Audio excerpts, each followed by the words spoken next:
Hi and welcome back to another video of Medic Notes. This video is on ptosis. Ptosis is a medical term used to describe a drooping or sagging of one or both upper eyelids. This condition occurs when the muscles that are responsible for lifting the eyelid become weak or damaged, or when there is a problem with the nerves that control these muscles. Ptosis may be unilateral or bilateral, and may be asymmetrical. The upper lid is lifted by contraction of levator muscle, which is innervated by the third cranial nerve, plus sympathetic innervation of a smooth muscle component. And that the lids are closed by orbicularis oculi muscle, innervated by the facial nerve.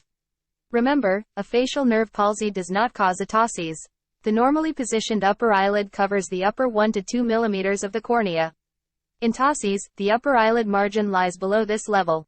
This diagram shows the levator palpebrae muscle which lifts the upper lid, innervated by the oculomotor nerve, which is the third cranial nerve. For differential diagnosis of drooping eyelids, asymmetry of lid position may occur without ptosis. A sunken eye, enophthalmos, which may follow orbital wall fracture, can mimic a ptosis. A proptost or large eye may give the appearance of ptosis in the normal fellow eye. In dermatochalasis there is an excess of upper lid skin, which may hang below the lid margin. There are many causes of ptosis.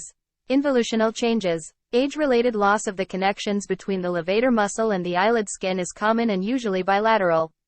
The ptosis may be sufficient to impair vision, particularly of the upper field. Third nerve palsy. A third nerve palsy will have other features, including a divergent squint, and sometimes a dilated pupil. Important causes of a third nerve palsy include atherosclerosis, diabetes mellitus, and rarely but importantly, an expanding intracranial aneurysm. Myasthenia gravis.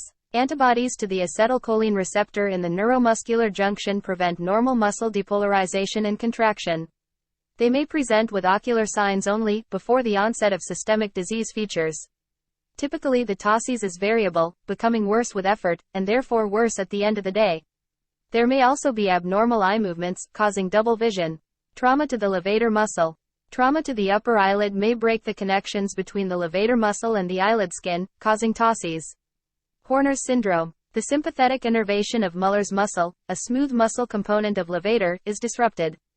This may occur at any point along the course of the sympathetic pathway, though important sites include the brainstem, and in the neck, particularly due to invasive lung cancer. The ptosis will be accompanied by a small pupil, and sometimes by dryness and flushing of facial skin on the affected side. Mitochondrial myopathies. They are rare but interesting disorders, since they are transmitted by mitochondrial DNA, which is acquired from the mother not the father. Retinal pigmentation, resembling retinitis pigmentosa, and cardiac conduction anomalies may occur. For patient assessment when they come with ptosis, first confirm the presence of a true ptosis, and then establish whether this is congenital or acquired. Old photographs may help. Compensatory contraction of frontalis muscle, which has some attachment to the upper lid, causes wrinkling of the forehead. As shown in this picture.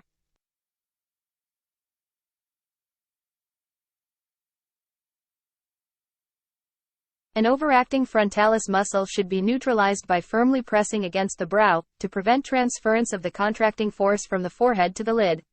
This will show the severity and may reveal a bilateral ptosis. The skin crease is high or absent in involutional ptosis. Other signs of third nerve palsy, myasthenia, and Horner's syndrome should be sought as well. For management of ptosis, this depends very much on the cause. Surgical restoration of the connections between levator and the eyelid skin is commonly performed for involutional ptosis.